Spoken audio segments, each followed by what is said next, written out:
All right, good morning, everybody.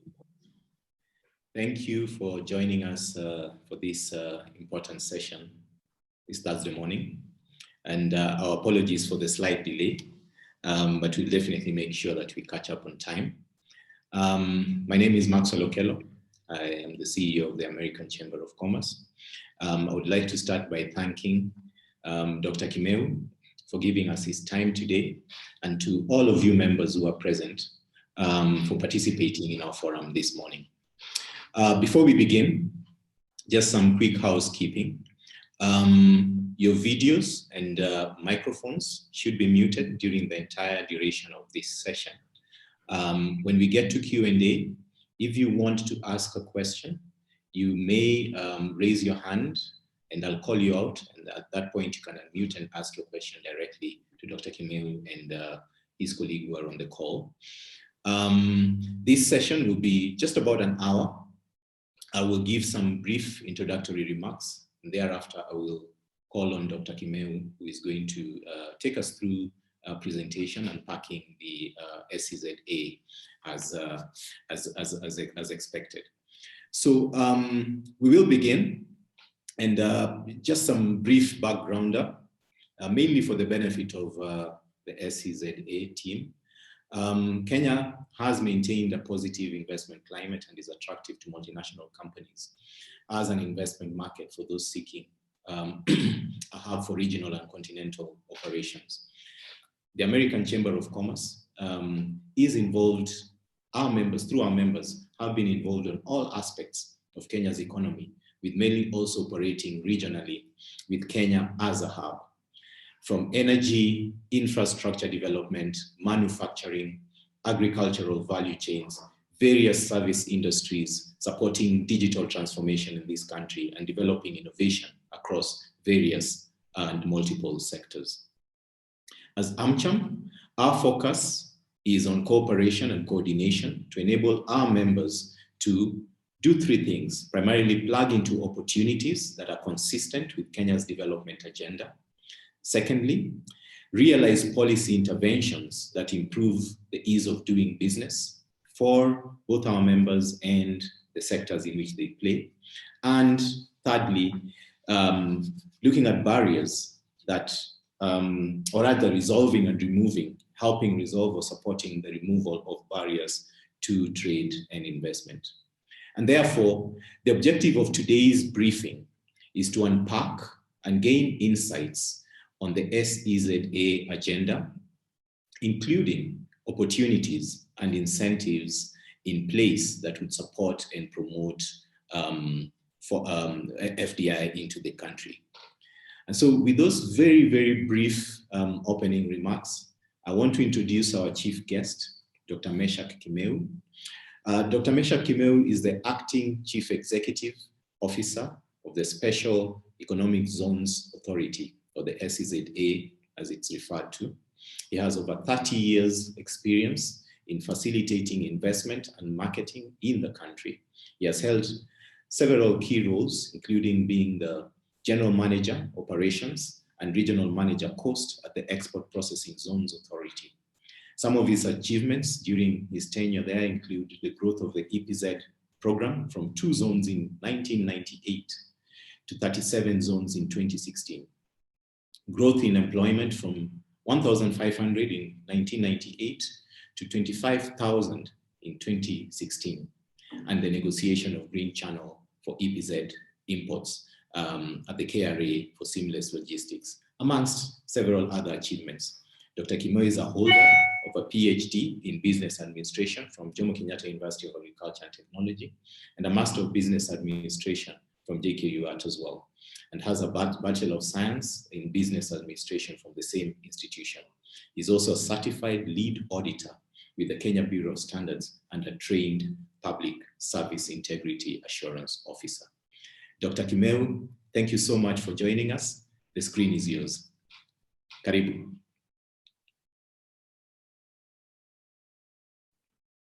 Thank you very much, Maxwell. Good morning, members of the American Chamber. I'm delighted to join you this morning to have this important discussion between SEZ Authority and the American Chamber. Definitely, it is long overdue for this kind of discussion to take place. We should have had it earlier so that we share with the members what the SEZ program is all about, what are the opportunities available, what kind of zones and where the zones are, so that the potential investors can be able to take advantage of the opportunities available and consider investing under the SEZ program. The SEZ program was started way back through enactment of the SEZ Act 2015 and the gazettement of the SEZ regulations, which operationalized the act and were gazetted in 2016. We are going to share a detailed brief on the SEZ program, touching on all the aspects of the SEZ program. And after the presentation, then we'll have an opportunity to raise issues of concern, to ask questions, to seek for clarifications, so that you as the American Chamber, you can have proper information on the operations of the SEZ program in Kenya. SEZ Authority was set up to deal with the investment promotion, facilitation of investors, and handling of investors. And we do this through operating a one-stop shop where investors channel all their issues and the SEZ Authority will address them. And where there is need, link them with the relevant state agencies or state departments so that we can have all challenges facing investors and investments in this country sorted out seamlessly. So I'm happy to welcome you to this meeting, and I would now like to invite my colleague, Mr. Ncheya, to make a presentation on the SEZ program, and thereafter we'll have an opportunity to engage. Welcome very much, and let's have a very fruitful deliberations. Mr. Ncheya, you can now take over. Thank you, CEO. Good morning, members of the American Chamber. My name is Lever Jehia. I'm acting CEO for Special, I'm acting technical manager for Special Economic Zone Authority. And I'm going to take you through a brief presentation on SEZ. And I hope it will answer most of the questions you had asked. I have tried as much as possible to ensure that I have tried to address them so that we'll have a few questions at the end of the presentation. So I hope you can see the screen. Yes, we can. Go ahead. So as my CEO has said, is the SEZ Authority is a statutory body established in 2015 through the Act of Parliament. That is the Special Economic Zone Act number 16 of 2015 and SEZ Regulation 2016, with the main objective to provide for establishment of a special economic zone in Kenya. The mandate include the promotion and facilitation of global and local investors, development and management of a neighboring environment for such investment and for connected purposes.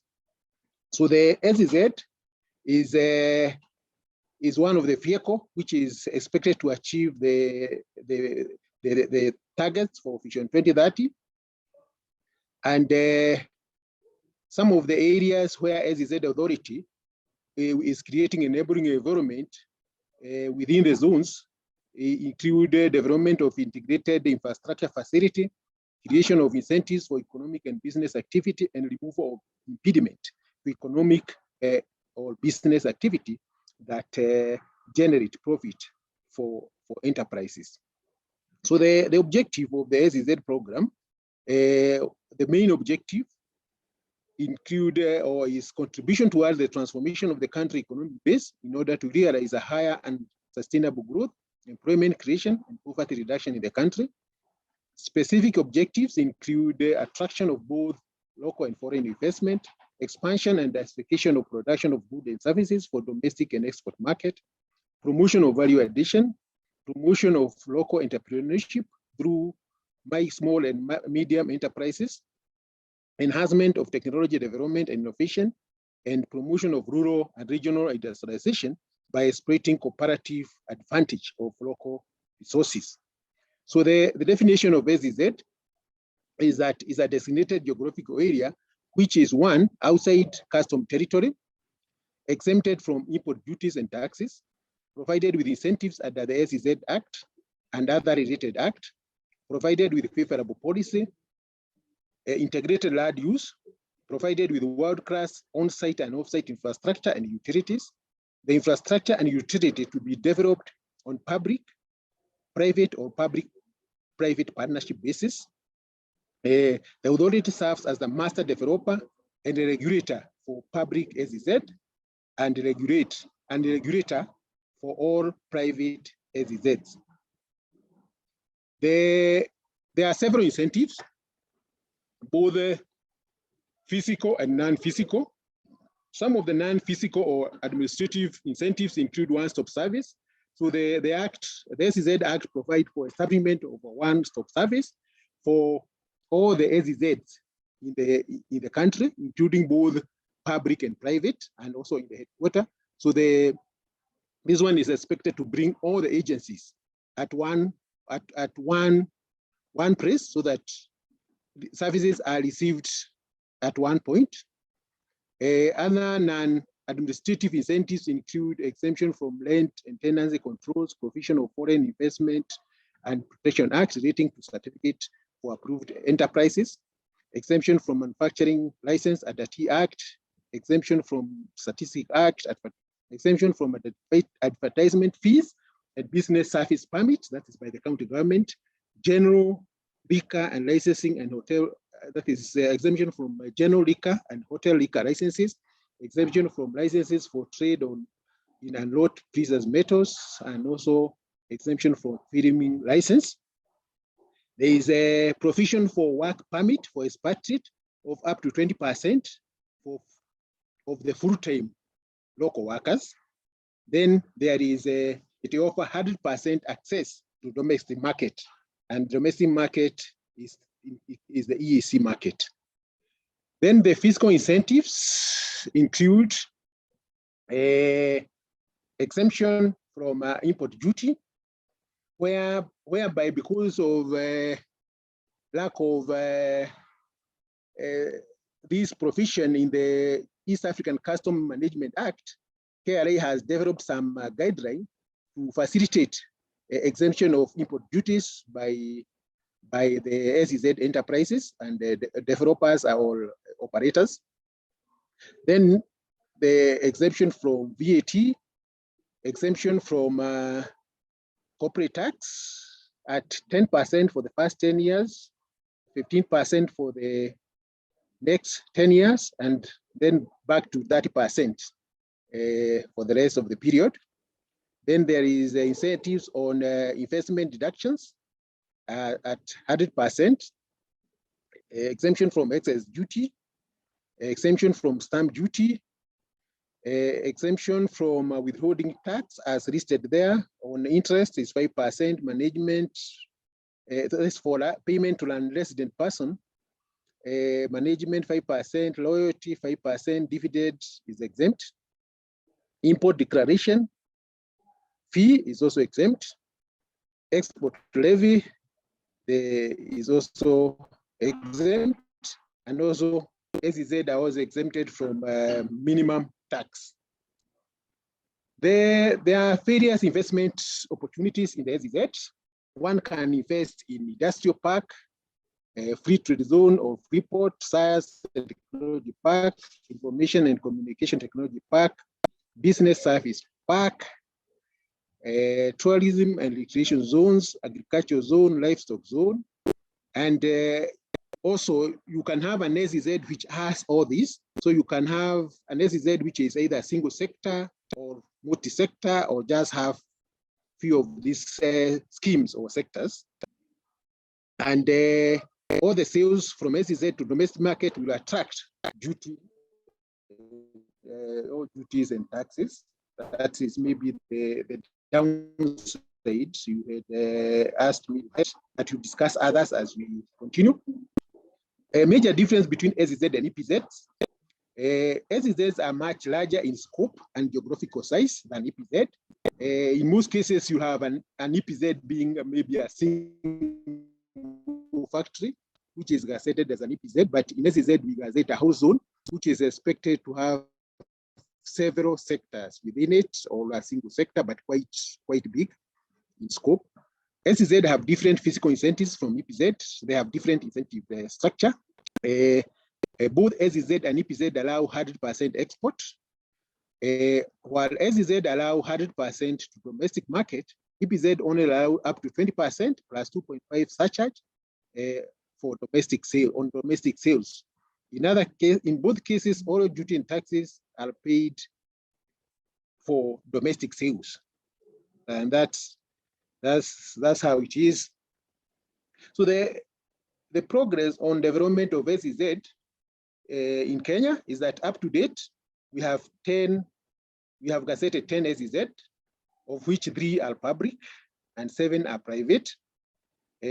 Public SEZ include Konza Technopolis, Naivasha SEZ, and Idongo-Kundu. Private are Tatu City, that is in Kiambu, African Economic Zones in the Northlands, also in Kiambu, Taru in Kware, Fast Logistics in Machakos, Compact SEZ, Free Trade Zone in Nairobi, Lamu Resource City in Lamu. All these 10 SEZ are at various stages of development. So if you want the details, we can provide later. So I have listed them there. So we have Konza, Naivasha, Idongo-Kundu, those are public. The other 7, Tatu, Northlands, African Economic Zones, Compact Free Zones, Fast Logistics, SEPS, BM, Lamu are in various parts of the country as indicated. Then we have pending registration. There are no pending Kenya registration because we have finalized all the legal framework, but we have been receiving since 2015 and 2016. During the implementation, stakeholders have raised various issues, and we have received them positively, and we have initiated a process to review both the Act and the regulation, and this one is going on just to ensure that all the stakeholders' input have been factored in. So the other gap or pending registration is that the SEZ Act and regulation have not been factored in the EAC or EAC Custom Management Act, ECMA, and SEZA has been participating in discussion on the review of the ECMA by partner state to ensure that SEZ are part of that act. So also SEZ or SEZA has been participating in African Continental Free Trade Area discussions on SEZ registration on treatments of goods originating from SEZ. The issues of rule of origins and all that are very key here because from the onset, SEZs are disadvantaged when they are selling to the free trade zones because the goods attract full CET when they are, or they attract duty when they are selling to domestic market. So as the domestic market expand, they are quite disadvantaged, especially if they are processing local raw materials. So these are some of the gaps we are addressing at that level. Then we have areas of collaboration where we can collaborate with the American Chamber of Commerce. We can have joint investment promotion activities. We can develop promotion material together. We can organize conferences, exhibition, and trade fair together so that we promote this program. Also, we can partner in promotion of SEZ program, both locally and internationally. So that's my brief presentation. Thank you very much.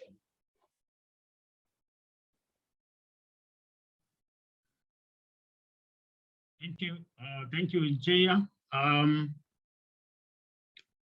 I would also want to add that in addition to partnering with the chamber in investment promotion, both locally and internationally, I would also want to invite members of the chamber to consider investing under the SEZ program.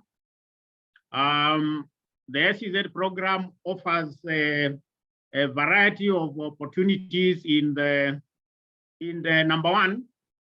The Act provides for both the public and the private zones, as Mr. J has explained, and that means if an investor would want to have an SEZ facility outside the gazetted areas, then the SEZ authority can work with that investor, have that particular parcel of land gazetted into SEZ, and that investor can undertake their activities as they prefer through the SEZ legal framework.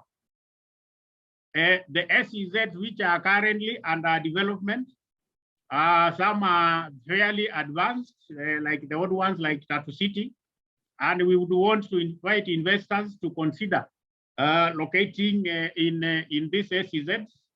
The SEZ authority is currently developing Naivasha SEZ, which is in Nakuru County. With some activities going on to put the infrastructure, which is important for investors to take advantage. And we are inviting investors to consider locating their projects at Naivasha Special Economic Zone. And I wish to mention that the areas which we are targeting is we are more on working with the Ministry of Industrialization. You may recall the ministry has a blueprint on Kenya Industrial Transformation Program, which aims at targeting some sectors for accelerated development. For example, in Naivasha SEZ, we are promoting textiles and apparels, agro-processing, vehicle assembling, electronics, and related activities. So there are a variety of activities which can be undertaken at Naivasha SEZ. But of importance is one sector which the government is giving a lot of support and consideration, and that is the pharmaceutical sector. We would wish to make Kenya a hub of the pharmaceutical industry, and we are inviting investors to consider investing in that particular sector. One of the key policies of the government is value addition of our agricultural produce as well as our mineral resources. So we are inviting investors to take advantage of the availability of a lot of raw materials, both agricultural in nature or blue economy related, for value addition and processing, so that we increase the job opportunities for our youth who are leaving our colleges and the universities. The SEZ authority is also in the process of developing Dongokundu SEZ, which is in Mombasa. And we are partnering in this particular development with the Japanese government to have the right infrastructure put in place so that investors who want to locate near the port of Mombasa, then they can locate at Dongokundu SEZ. This SEZ is going to have a dedicated berth built purposely to serve the investors who are going to locate at this particular SEZ. So you'll find the SEZ program is ready for investors, and we are available as SEZ authority to have group discussions as well as one-on-one engagements with the investors who have projects which they would want to undertake through the SEZ program. So we welcome you to the SEZ program. We welcome you to partner with us as we grow the economy of this country through investment promotion, investor attraction, investor facilitation, and we will work with you. So welcome. I now send the ball back to Bwana Maxwell to guide on the next session. Thank you very much. Thank you very much, Dr. Kimeu, for that, and to Njia as well for the presentation that you've taken us through. Indeed, as AmCham, we are really keen to partner with yourselves, see how we can help promote investment into the country, as well as realize some of the bottlenecks that our members are facing when it comes to streamlining the operational environment here in Kenya. So I want us to dive right into the Q&A, and I can see some questions already coming up in the chat. I actually want to invite both John and Ruti to ask their questions directly to Dr. Kimeu so that we can have some exchange, some interaction. So John, we'll start with you. You can just go ahead and mute and ask your question. Thank you. Thank you, Maxwell. Please introduce yourself.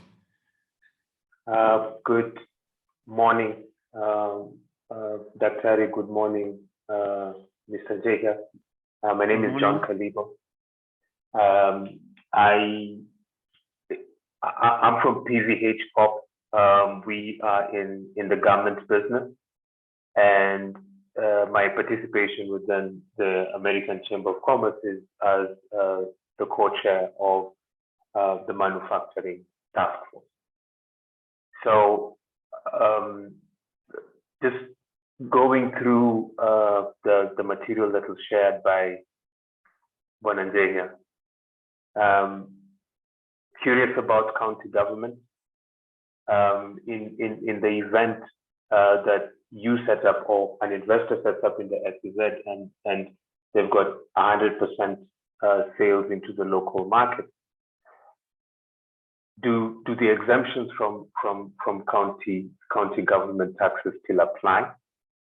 And perhaps I would extend that to, as you respond to that, maybe you could also speak to what is the role of entities such as NEMA and other regulators within the SEZ? Is this managed at SEZ level, or is this localized down to the investor in the park? And the second piece is, there was a comment about there's some pending work between that's meant to rationalize the SEZ model with the provisions of the Customs Management Act. So is it, do the investors in the SEZ continue to have access into the common market during this time, or is there something that needs to be worked through to get access into the common market? Thanks.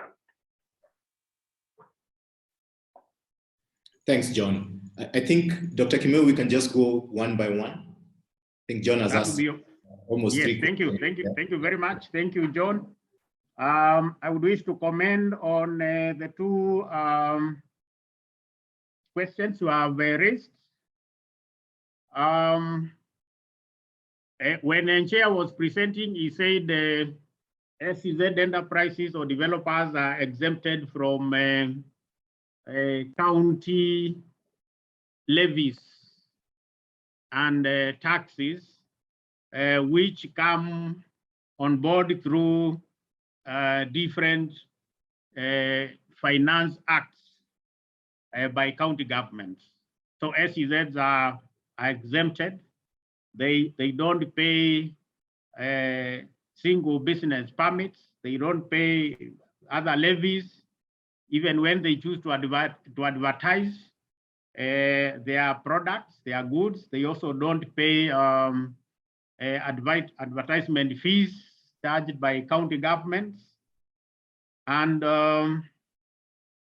I want to mention also about the role of other government agencies like NEMA in how do they link up with the SEZ investors.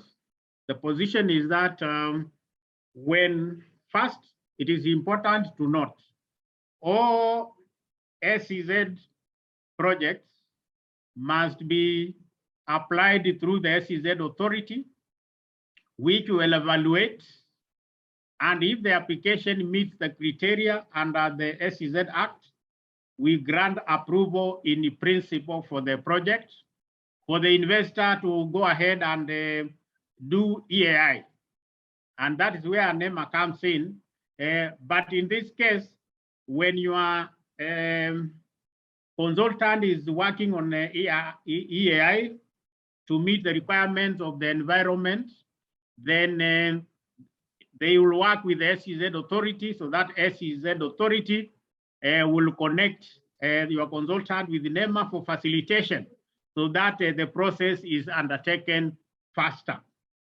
Now, in that kind of a situation, it is made easier because under one-stop shop, the NEMA people are part of the one-stop shop.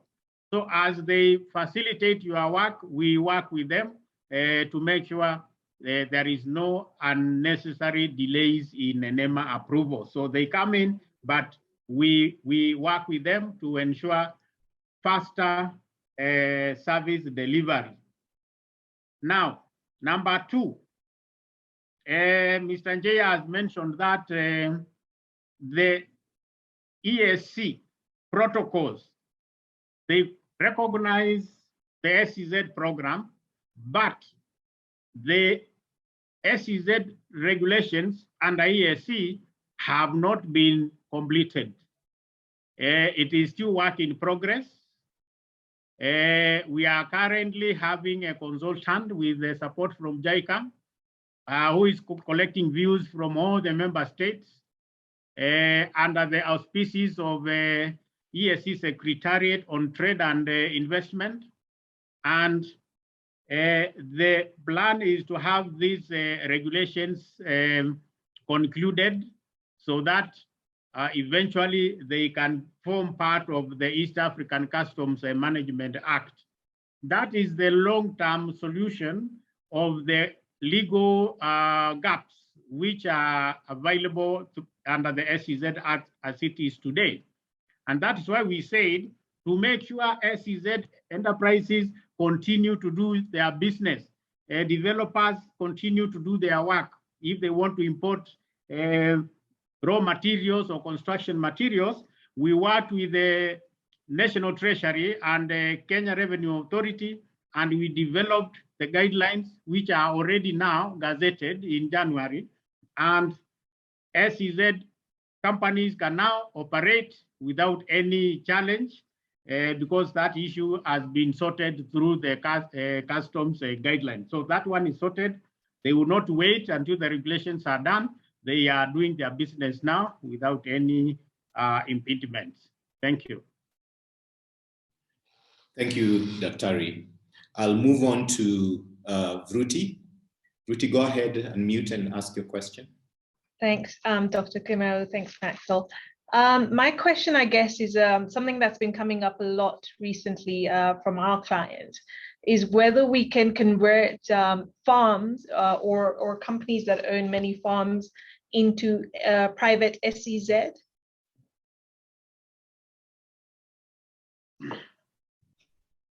Thank you very much, Viruti Shah. Now, when we were presenting on the sectors, one sector is agricultural zones. That particular sector envisages where an investor will grow, for example, flowers, and then develop a pack house within the same farm, so that the farming and the processing are done as an agricultural zone. So that is provided for under the law, and it is possible, it can be done.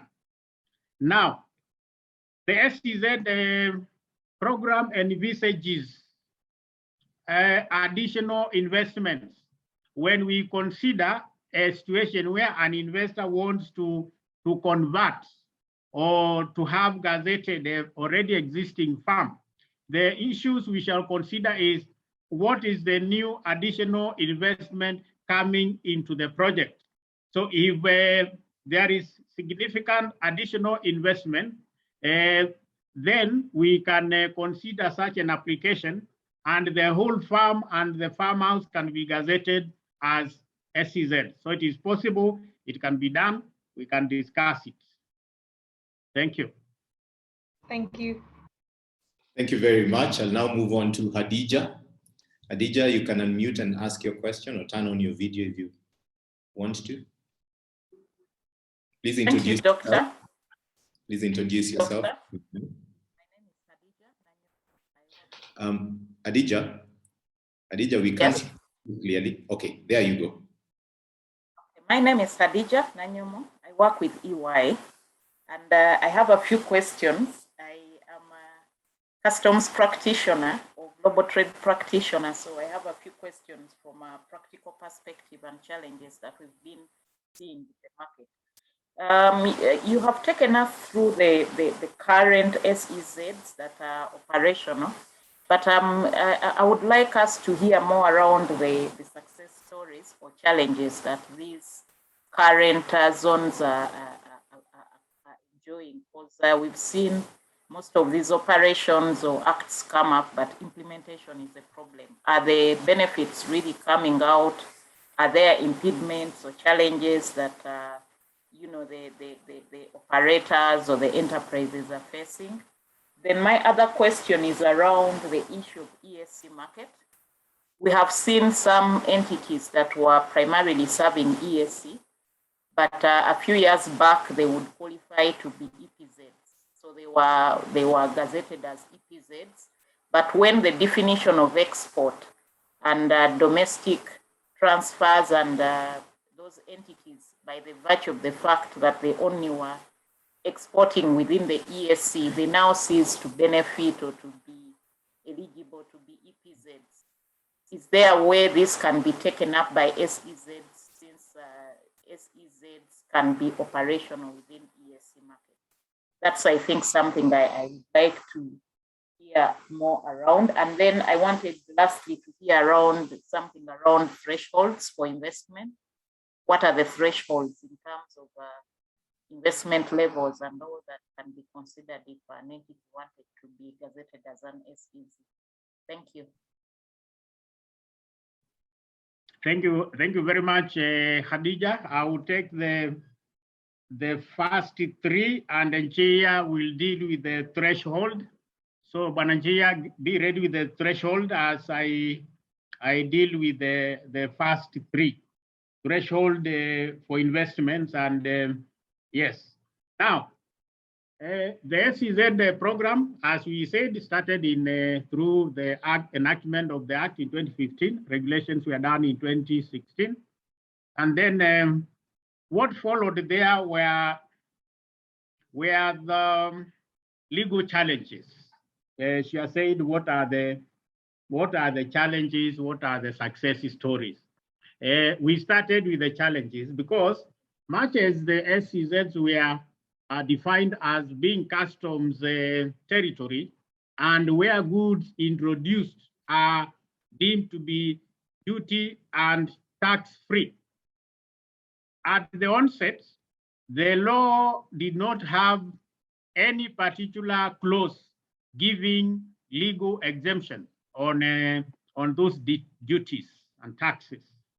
So the investors who started, they found they were in a difficult situation, because those who were gazetted and wanted to start developing their zones quickly, they realized they could not import the kind of technology in terms of raw construction materials they wanted to import, because they would be required to pay duties because the law was not clear. So that was the biggest challenge, which slowed down the offtake of the SEZ program. So what has happened was the engagement which I have mentioned with the National Treasury and Kenya Revenue Authority, where we discussed, developed, and gazetted SEZ custom guidelines now to streamline importations and exportations of goods, both raw materials, construction materials, as well as finished goods, and how the custom system, integrated customs management, has now been configured to now address the requirements and the needs of the SEZ investor. So that is now sorted. After sorting that now, we have now more enhanced activities under the SEZs. A lot of construction of the zones is going on. New enterprises have been licensed, and they have started operations. So you find now the program is progressing well because of the handling of the challenge which was there before. Now, on the ESC market is considered to be local market. And you mentioned the EPZ companies, which were set up in Kenya with the target of the ESC as the local market, as the export market rather. But when it became local market, it ceased to be an export to those EPZ companies. And because the EPZ Act and East African Customs Management Act provides that EPZs can only sell 20% into the local market, and the local market became bigger, then they discovered they had no market for their products, and some of them closed the shop or they moved to other countries. It was very unfortunate, but the law is law. Law does not know whether it is going to hurt some as others benefit. That happened, but it is sorted now. The issue whether the SEZ can take care of that kind of challenge, the answer is yes, because under the SEZ program, there is no limitation on market access. An SEZ company can produce and sell 100% in the local market, including the ESC. There is no restriction into the percentage they can sell. So those EPZ companies, if they so wish, they can come and set up under the SEZ program, and they will find the market for their products in the ESC is open. They can sell as much as they wish. So that is where we are in terms of the success stories and the challenges. Challenges have been sorted. We are working now through the one-stop shop with the different government agencies to make sure investors are facilitated so that they don't face unnecessary challenges in their business. Now I invite Bananchia to tell us something about investment threshold under the SEZ program. Jaya, please. Yeah, thank you, CEO. Let me answer by saying that in my presentation, I had said we are looking at the review of both the SEZ Act and the regulations. So one of the areas at the review of the regulation is the area of the size and investment, size of the SEZ, that is in terms of acreage, and also the investment threshold. So we have prepared a schedule, which we have presented to stakeholders, and the schedule is still at the discussion. So we'll have a schedule with the size and the threshold of investment, because one of the concerns of the stakeholders is that they really want us to limit the sizes of the SEZ, because one of the objectives of SEZ is to have bigger zones which are able to be very specialized and also be able to accommodate various activities within the SEZ, because as you know, an SEZ is an area where you can live and work. So it's supposed to be quite a big area, and also to avoid cannibalization of SEZ being very close to each other. They are saying that it's good also to limit the number of zones. So we are in discussion on the kind of sizes and investment threshold which we can put so that we limit proliferation of so many SEZs and ensure that the one we have or the few we have are quite successful before we open new ones, because those have been the concerns of most of the stakeholders, because they are saying, if I start an SEZ today and you open another SEZ next to my SEZ, I'll lose out on that. So these are areas which need a lot of consultation.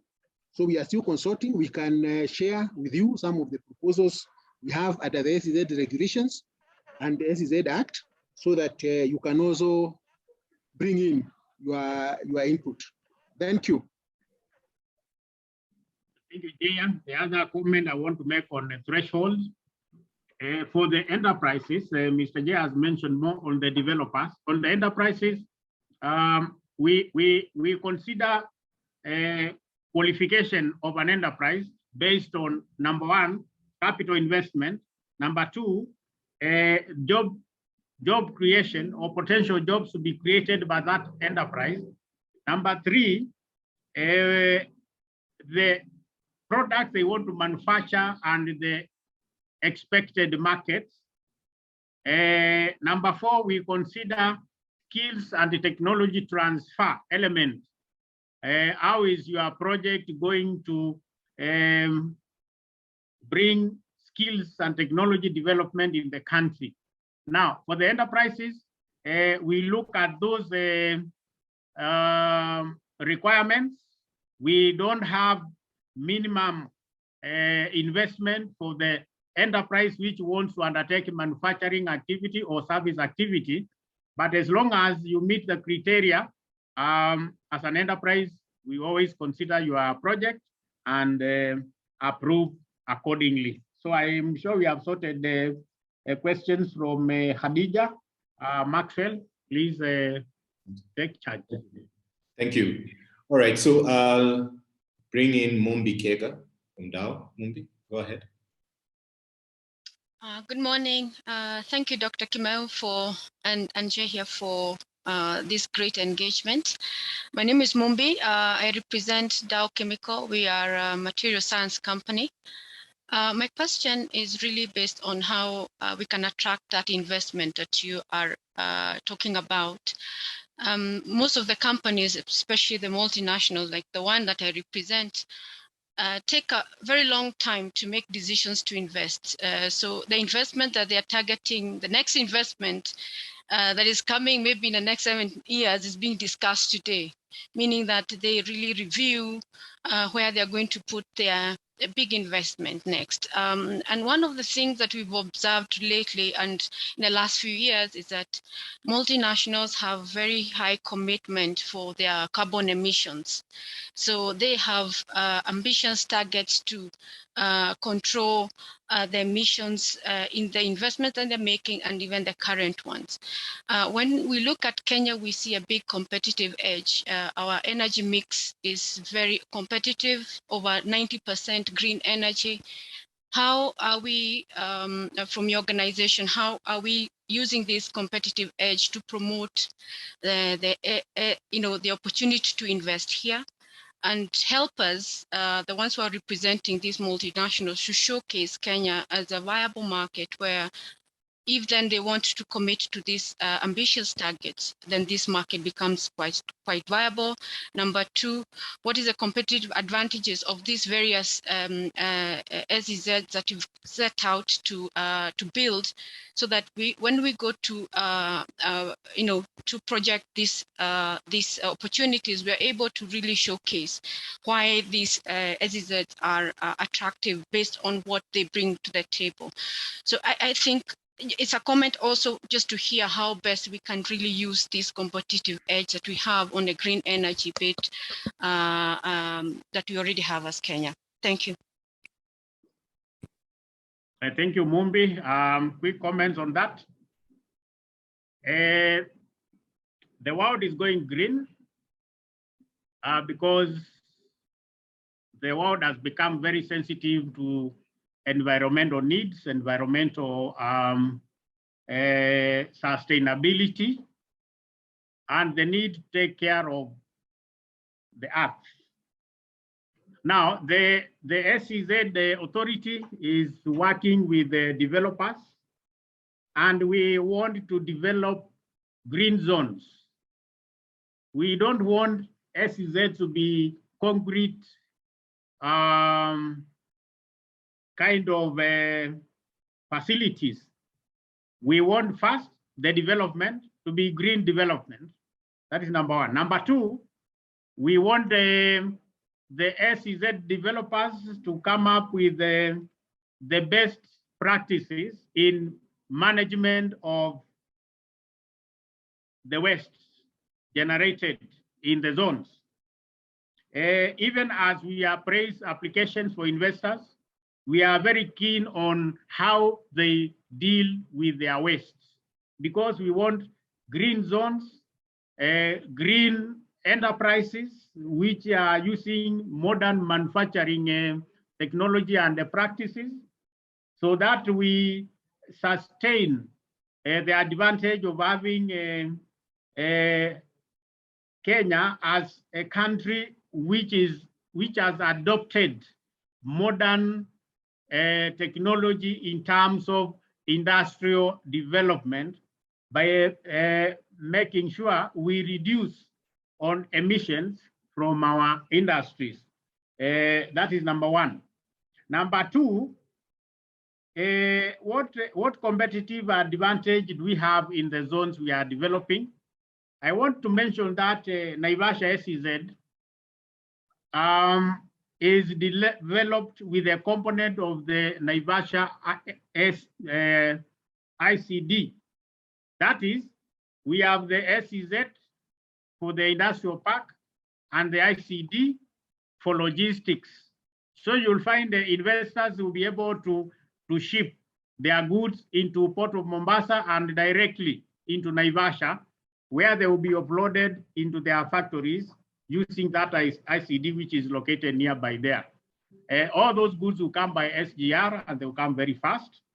And once they produce and they need to export them, either to local or foreign markets, way back to the port or way to the neighboring countries, very easy also.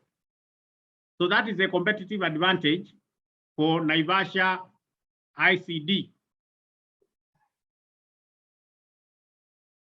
Sorry. And now for the Dongokundu. Dongokundu, I said it is next to the port. It is touching a seashore, and it will have a dedicated berth, such that when goods for investors located at Dongokundu SEZ, they will not land at the normal container terminals of the port. They will come to a dedicated berth. So from the berth, they'll be offloaded to their factories. So it is very strategic and very offering a very good environment for quick logistics support from the facilities will be constructed therein. The other SEZs, which are private SEZs, are also located near trunk roads, where the roads which they access are of high quality roads, such that movement of goods can be very smooth. All the SEZs under development, they make sure that they have all the facilities which meet international standards to attract the caliber of investors they would wish to attract in their zones. And we work with them so that they maintain the right standards to make sure the investors who will come therein, their businesses will not be affected by lack of the right infrastructure. Let me mention that even to make Naivasha more competitive, because we are attracting textile mills and apparel companies, so the government gazetted special rates for power for Naivasha SEZ at 5 US cents for investors who are going to locate there.